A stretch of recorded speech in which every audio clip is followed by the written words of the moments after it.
Ces 5 personnes que je suivais depuis 2 ans ont soudainement commencé à avoir des changements très importants dans leur corps. Comme, vous savez, aucune preuve de l'existence de la maladie dans leur corps. Tous leurs vaisseaux sanguins, leurs valeurs et toutes leurs analyses auditives, tout était normal. Je suis le docteur Joe Dispenza. Je vais animer cette conférence. Commençons.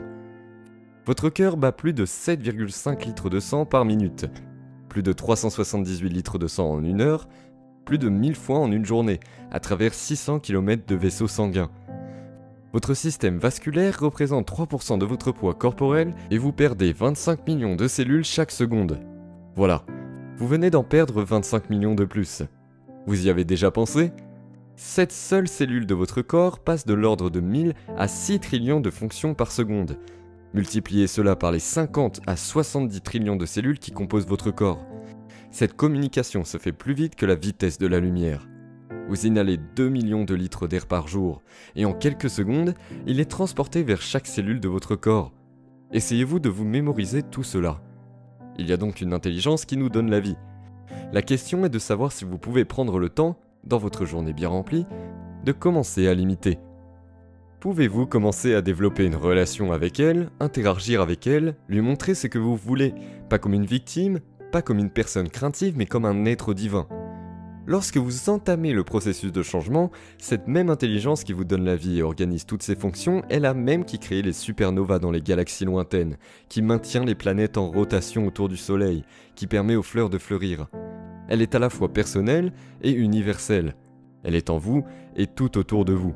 Ainsi, si vous commencez à demander à cette intelligence de se déplacer en vous, à travers vous et tout autour de vous, vous frappez à la porte des possibilités. J'ai donc appris tellement de choses en mesurant la transformation des individus l'année dernière. Je sais maintenant sans aucun doute que lorsque vous analysez votre vie dans le cadre de l'émotion que vous avez mémorisée et que vous pensez être vous, la réponse ne sera jamais là. Parce que les émotions sont un enregistrement du passé. La plupart d'entre vous les analysent à travers le passé. Quand j'ai étudié le cerveau des participants, l'état de leur cerveau a empiré. Je peux vous dire par expérience que si vous utilisez votre cerveau pour essayer de le changer, cela ne fera qu'empirer. Je l'ai vu. Si vous voulez, utilisez l'ego pour essayer de changer l'ego. Vous ne ferez qu'augmenter l'ego. Si vous utilisez le programme pour essayer de changer le programme, vous ne ferez que reprogrammer davantage. Si vous utilisez la matière pour essayer de changer la matière, vous ne ferez que devenir plus de matière. Et seulement quand vous êtes la vraie conscience. Et je l'ai vu, encore et encore. C'est quand vous avez la domination. Pour changer votre cerveau, votre vie, votre corps et créer un temps futur. Nous avons créé ces ateliers d'enseignement car je voulais voir si c'était vrai, savoir ce qui se passait. Nous avons eu la chance d'observer le cerveau de personnes atteintes de la maladie de Parkinson au début de notre événement. Et 4 jours plus tard, ils n'étaient plus là. Ce n'était pas seulement dans leur esprit, c'était dans leur cerveau. Les gens qui avaient une terrible anxiété.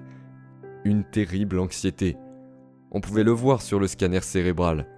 4 jours plus tard, pas de lésion cérébrale traumatique où le cerveau est éteint, parce que quelqu'un a traversé le pare-brise d'une personne en fauteuil roulant. 4 jours plus tard, un cerveau normal s'est levé à la fin de l'événement. Ce n'était pas la matière qui changeait la matière, c'était l'énergie qui changeait la matière. Les gens qui ont eu d'énormes libérations d'énergie de leur corps à leur cerveau entier électrifié. Nous l'avons observé, ce n'est pas qu'ils essayaient de le créer, c'est ce qui leur arrivait. Vous pensez que cette personne peut retourner à ses affaires habituelles après seulement quelques-uns de ces cas ? Plus jamais. J'ai commencé à m'intéresser à ce concept appelé « information à la transformation ». En donnant aux participants des informations, vous leur apportez des connaissances qu'ils peuvent ensuite répéter. Ils commencent à câbler cette information dans leur cerveau. Êtes-vous d'accord ? Donc si vous enregistrez cette information dans votre cerveau, vous pouvez la répéter. Vous êtes d'accord ? Ce que vous faites est que vous voyez une image. Vous la voyez, la décrivez et connectez les circuits dans votre cerveau. Vous construisez un modèle de compréhension et pouvez apprendre aux autres comment appliquer cette connaissance et démystifier l'expérience. Oui, la science est le langage contemporain du mysticisme. Elle permet d'expliquer l'inexplicable. Ce n'est ni la religion, ni la tradition, ni la culture qui divise le public. Dès que vous commencez à parler de cette façon, les personnes se ferment. Mais la science crée une communauté. En la rendant suffisamment simple pour que vous en appreniez un peu sur vous-même, un peu sur le cerveau, sur la génétique, sur votre fonctionnement, sur votre chimie, La connaissance est un pouvoir, mais la connaissance de vous-même est un pouvoir personnel. Vous pouvez apprendre aux autres comment appliquer ces connaissances et les démystifier jusqu'à ce qu'ils puissent commencer à les appliquer d'une certaine manière pour l'expérience. Cette expérience produit un certain type de transformation. Si vous pouvez mesurer cette transformation, n'est-ce pas une meilleure information pour enseigner la transformation ? Allez-y. Et si vous mesurez cette transformation, vous rassemblez plus d'informations pour l'enseigner. Vous commencez à combler le fossé entre la connaissance et l'expérience. Et c'est ce que nous avons fait l'année dernière. La beauté de cette expérimentation. Le moment le plus humble pour moi a été de voir les participants expérimenter leur vrai potentiel. Je n'ai vraiment plus aucun intérêt à faire des présentations ou des conférences. Je veux être avec des participants qui veulent le faire, réellement l'appliquer. Car lorsque vous appliquez ces principes simplement, le résultat est magique. Et il y a une personne dans ce public qui est si spéciale pour être exclue de cette équation que nous sommes des créateurs. C'est ce que nous sommes. Donc ce week-end, ce tout petit week-end, une journée pour se retirer de votre vie pendant une journée, pour supprimer la stimulation constante qui vous rappelle qui vous pensez être. Pour ne plus voir les mêmes personnes ou aller au même endroit et faire la même chose exactement au même moment pour donner à votre cerveau et à votre corps une pause de la réidentification de votre monde assez longtemps pour apprendre de nouvelles informations, les connecter et ensuite vivre l'expérience. Quand vous répétez l'expérience suffisamment de fois, vous commencez à développer une compétence. Nous avons vu dans notre groupe avancé que la plupart des individus aux États-Unis, pour changer l'état de leur cerveau, ont besoin d'environ 1 minute et demie à 2 minutes. Que le temps moyen pour nos étudiants est d'1 minute. Certaines personnes le font en 4 secondes, 5 secondes et 9 secondes. Maintenant, ce n'est pas comme une course. Ils me regardent, j'arrive au divan avant toi. Mais ça m'a appris une chose, c'est que c'est une compétence. Et plus vous la pratiquez, plus vous vous améliorerez. Donc, quand vous commencez à éliminer votre environnement externe et canaliser votre concentration sur votre environnement interne, comme vous allez l'apprendre ce week-end, si vous analysez et pensez que vous n'avez pas changé vos ondes cérébrales et que vous faites essentiellement ce que vous faites les yeux ouverts, vous le faites seulement les yeux fermés. Comprenez-vous ce que je dis ? Donc, si vous continuez à pratiquer les techniques, vous allez expérimenter le fruit de vos efforts.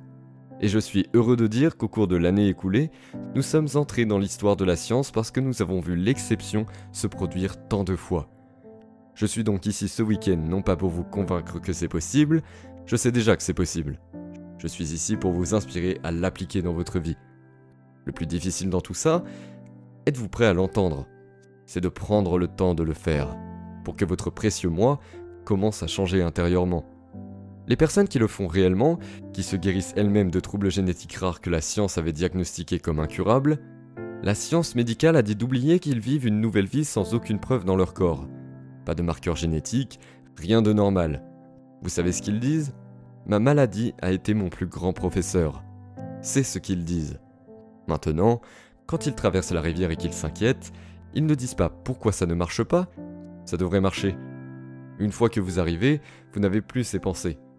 J'ai appris quelque chose de vraiment étonnant cette année. J'ai vu une poignée de personnes souffrant de maladies très graves modifier leur état de santé en 2 ans. J'y prête attention car c'est ma formation et que lorsque j'ai écrit mon premier livre, le thème était les rémissions spontanées et les principes, les neurosciences et la biologie qui s'y rattachent. En d'autres termes, nous devrions être en mesure de les enseigner et de produire certains effets. Et si nous pouvons continuer à produire ces effets, nous créons une loi. Il y a tout ce qui est répétable et la science est une loi. Ainsi, ces 5 personnes que je suivais depuis 2 ans ont soudainement commencé à avoir des changements très significatifs dans leur corps, sans aucune preuve de l'existence de la maladie dans leur corps. Toutes leurs valeurs sanguines et toutes leurs analyses d'urine étaient normales. Elles ont fait table rase du passé et ce fut un moment incroyable lorsque j'ai commencé à parler à ces personnes et que je leur ai demandé d'écrire leurs témoignages. Chacune d'entre elles a atteint un point où elle s'était tellement dépassée qu'elle était tellement heureuse de ce qu'elle était à ce moment-là qu'elle ne se souciait pas du tout d'avoir la maladie. Et devinez quoi ? C'est à ce moment-là que la maladie a disparu.